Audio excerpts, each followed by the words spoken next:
To simplify dynamical equation further, let us define the projectors pi epsilon for a non-degenerate system Hamiltonian Hs. Non-degenerate means the eigenvalues do not repeat for the Hamiltonian Hs. For that, pi epsilon will be just psi epsilon, where Hs psi epsilon is epsilon psi epsilon. That is, psi epsilon are the eigenstates of the Hamiltonian Hs with corresponding energy epsilon. But if the Hamiltonian is degenerate, then we can have more than one eigenstate corresponding to the same energy, and the sum over all those projectors having the same energy, we are calling it just one projector, pi epsilon. So pi epsilon is the eigenprojector of the system Hamiltonian Hs, and we can write Hs pi epsilon is epsilon pi. So we are defining the projectors pi epsilon in this way, and sum over epsilon pi epsilon will be sum over identity, because this will contain all the projected rank 1 projectors over the eigenstates of Hs, and Hs is a Hermitian operator, so the eigenvectors forms a complete and orthonormal basis, and this becomes a completeness relation.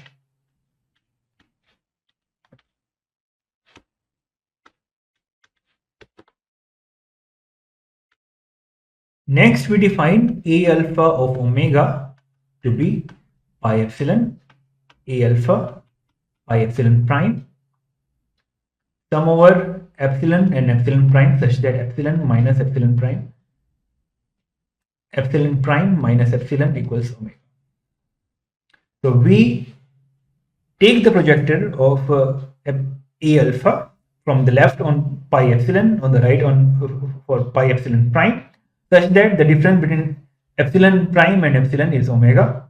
So we take the sum over all those things and we call it as A alpha omega.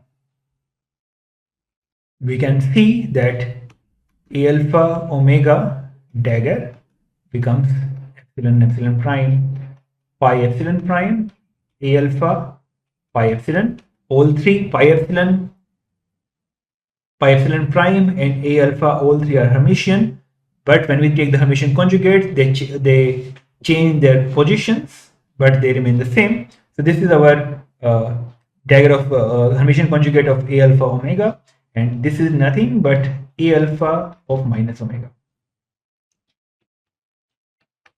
Hs of A alpha omega will be Hs A alpha of omega minus A alpha of omega Hs. Here this will be Hs sum over epsilon prime pi epsilon A alpha pi epsilon prime minus sum over epsilon prime pi epsilon A alpha pi epsilon prime Hs. Hs acting on pi epsilon will give us epsilon. Hs acting on pi epsilon prime will give us epsilon prime. So we get epsilon minus epsilon prime, the A alpha of omega, which is minus of omega A alpha of omega. Similarly, Hs A alpha dagger omega will be omega A alpha of omega. We can see such examples of such operators. For example, we have the A and A dagger, the annihilation and creation operators for a harmonic oscillator.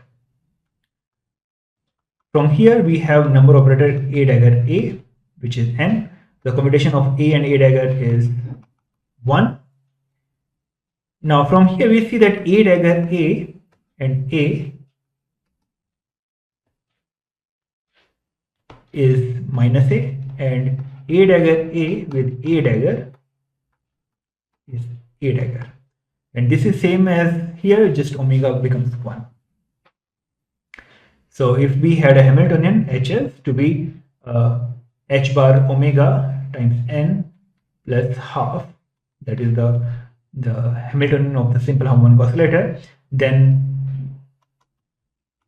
Hs with A will be h bar we are putting to be 1. If we put it to be 1, it will be minus omega a, and hs with a dagger will be omega a dagger.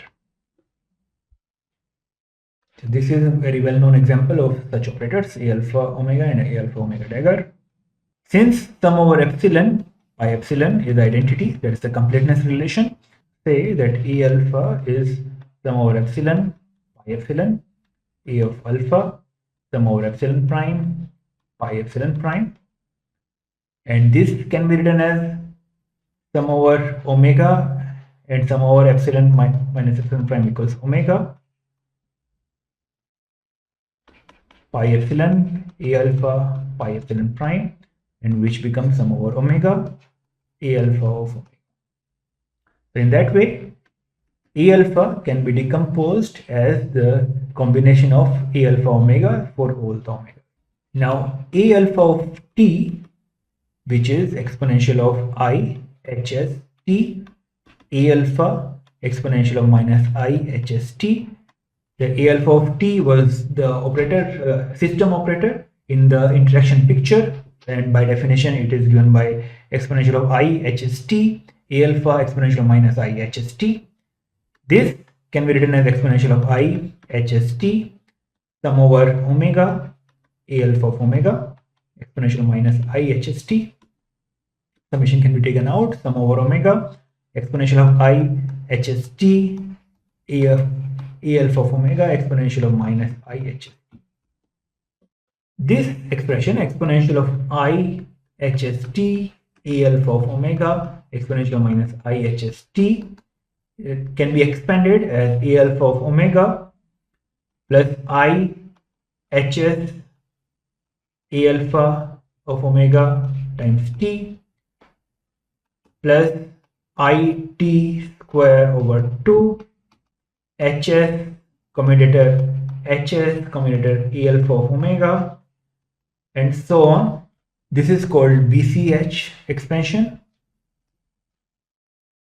This is called BCH formula, and we can see that hs a alpha omega is minus of omega a alpha of omega.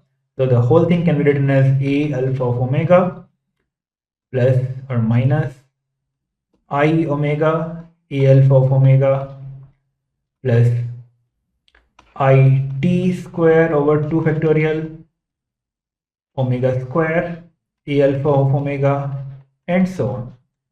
We combine it all, it becomes exponential of minus I omega t, there is a t here sitting, a alpha of omega.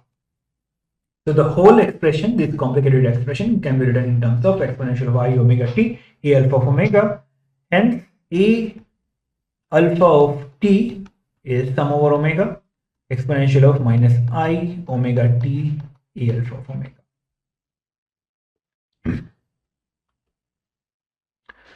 Similarly, a alpha dagger of t can be written as sum over omega exponential of I omega t a alpha dagger of omega, which is sum over omega exponential of I omega t a alpha of minus omega, and since a alpha of t is Hermitian, this is same as a alpha of t. From here we can say sum over omega exponential of minus I omega t a alpha of omega is same as sum over omega exponential of I omega t a alpha of minus omega.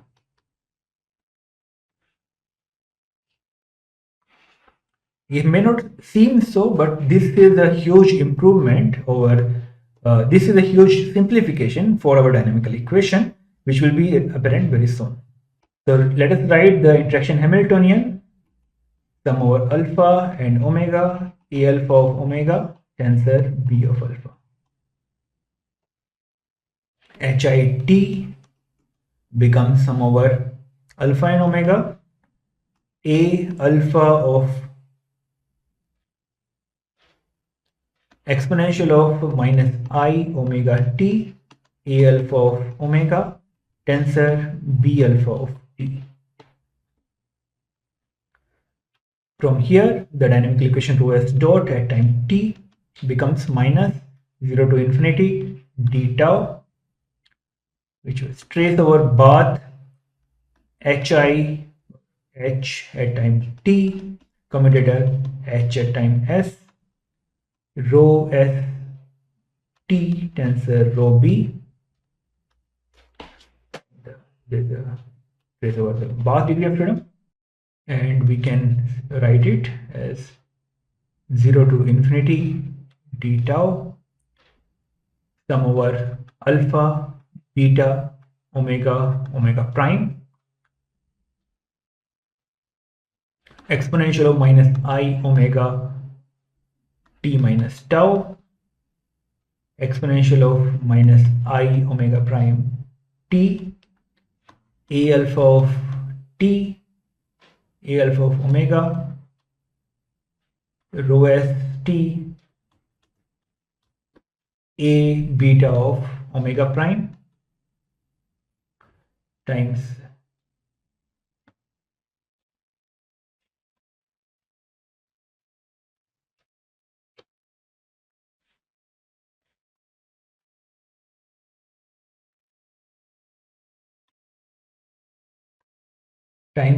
c alpha beta t minus t comma t minus tau minus exponential of minus I omega t minus tau exponential of minus I omega prime t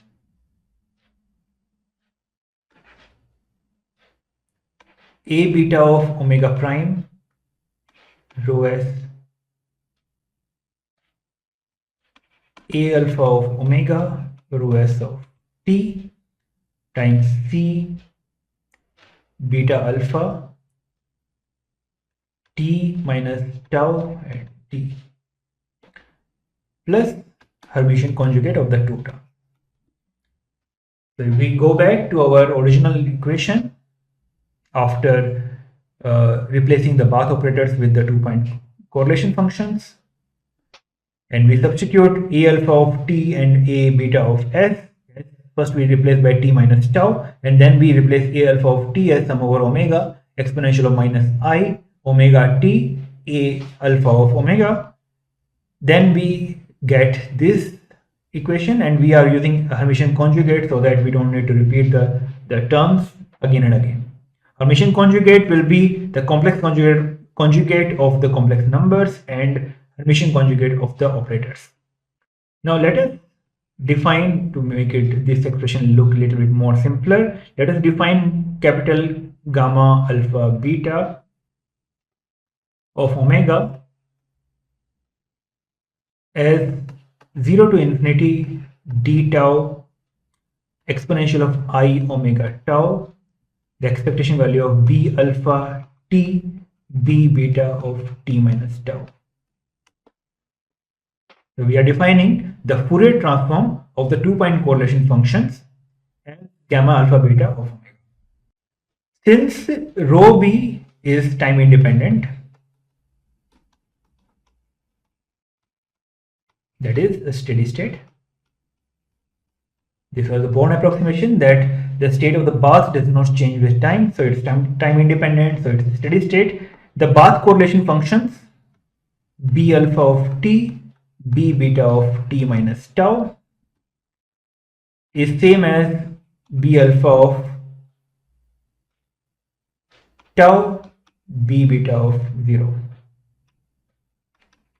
So the time translation does not matter here. So these two are same. So the bath correlation function, the Fourier transform gamma alpha beta omega does not depend on t. It depends only on tau and the omega. Using this, we can write rho s dot t to be. So what we have done is we have consumed omega tau, this term, from first expression and the second expression. We have consumed this term with c alpha beta to get the gamma alpha beta. So with this, we have a little bit simplified version of the equation, and that is omega prime sum over alpha beta a alpha exponential of minus I omega minus omega prime t gamma alpha beta omega a beta omega a alpha omega prime rho s at time t a alpha omega prime minus a alpha omega prime a beta omega rho s t times gamma beta alpha plus Hermitian conjugate. So we have replaced the integration over tau. We have absorbed the integration over tau in the definition of gamma alpha beta, and we get this expression. Now consider the expression exponential of minus I omega minus omega prime t. This expression depends on the frequency of the system omega and omega prime and the time of evolution t. So if the frequencies are optical frequencies, let us say, so omega, if it is 10 to the power 14 to 10 to the power 15 hertz, and omega prime is also of the same order, but the time of the evolution is typically a nanosecond or a picosecond, so it's between 10 to the minus 10 to 10 to the power minus 9 seconds. So the product of omega times t is a very large number, and exponential of that very large number is a very, very fast oscillating term. This term for these typical values will be a very, very fast oscillating term. So the average effect of these terms on the evolution of the state will be nullified and the average will be 0. So we will not see any dynamics of the system. But in the cases when omega equals omega prime or very close to it, then these terms can be discarded. And in such cases, we get rho s dot t becomes sum over omega alpha beta, because we are using omega equals omega prime, and the first term is discarded, gamma alpha beta omega a beta omega rho s t a alpha omega minus a alpha omega prime a beta omega rho s of t plus Hermitian conjugate. So wherever we had omega and omega prime, we are replacing omega prime with omega. So in general, the gamma alpha beta is a complex number. So we can write gamma alpha beta omega as half times gamma alpha beta omega, which is a real number, plus I s alpha beta, where s alpha beta is also a real number. So gamma alpha beta becomes capital gamma alpha beta omega plus gamma alpha beta omega star, which is given by minus infinity to infinity d tau exponential of I omega tau b alpha tau b beta 0. And we can write rho s dot to be minus I h ls, we'll define what it is, rho s plus d of rho s at t time t, where HLS is the Hamiltonian for lamp shift. It's called lamp shift Hamiltonian. It is given by S alpha beta A dagger alpha omega A beta omega sum over alpha and beta and omega. And this is called lamp shift Hamiltonian. Lamp shift is the shift in the energy levels of the quantum system caused by its interaction with the bath system. And we can see that here S alpha beta is the information we are getting from the bath correlation function. And A alpha and A beta are the operators of the system. So this is the Hamiltonian of the system, caused by the Bath correlation functions. If the Bath correlation is 0, then this term goes to 0. When Bath correlations are 0 only when so this term will be 0 only when there is no interaction between the system and the bath. D of rho s is called dissipator. So this is a map acting on rho and given by sum over omega, sum over alpha beta, gamma alpha beta of omega, a beta of omega rho s of t, a alpha dagger of omega minus half anti-commutator of a alpha dagger of omega, a beta of omega rho s of t. So this is the simplest and final form of the dynamical equation we have now. First term is the lamp shift, which is caused by the interaction of the system with the Bath degree of freedom.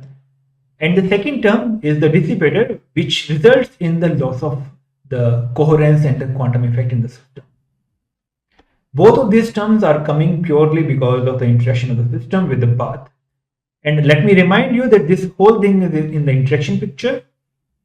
After solving this dynamics in the interaction picture, we can go back to the Schrodinger picture and find the dynamics of the state in that picture. Just last remarks. It can be proven that if we consider matrix G, which contains gamma alpha beta. Okay, so the gamma alpha beta are the real numbers, and for different alpha betas, we can make a matrix G. Then it can be proven that this is a positive semi-definite matrix.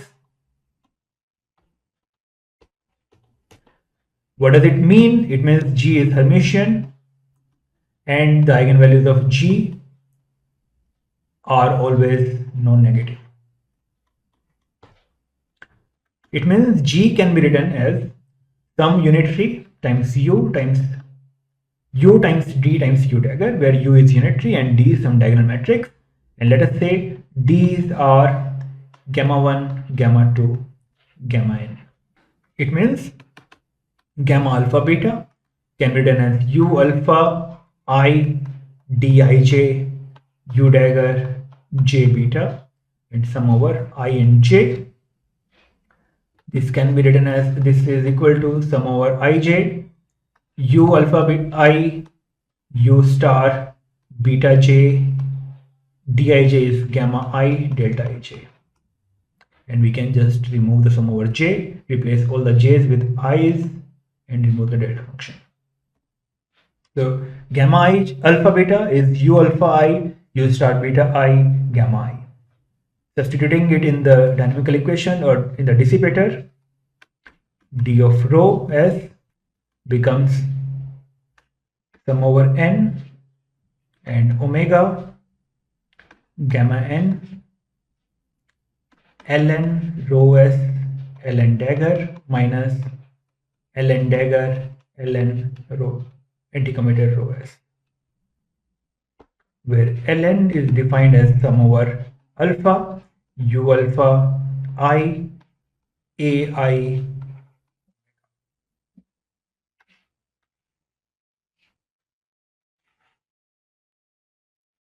these are called Lindblad operators. So if we consider only the dissipative dynamics of the system and forget about the lamp shift, then rho dot can be written as sum over n gamma n ln rho s ln dagger minus half times ln dagger ln rho s anti-commutator. There is a half factor here missing, so half times ln dagger ln rho s. So this becomes our final dynamical equation of the system when it is interacting with the bath. We have made certain approximations, but with those approximations we have achieved Markovian master equation.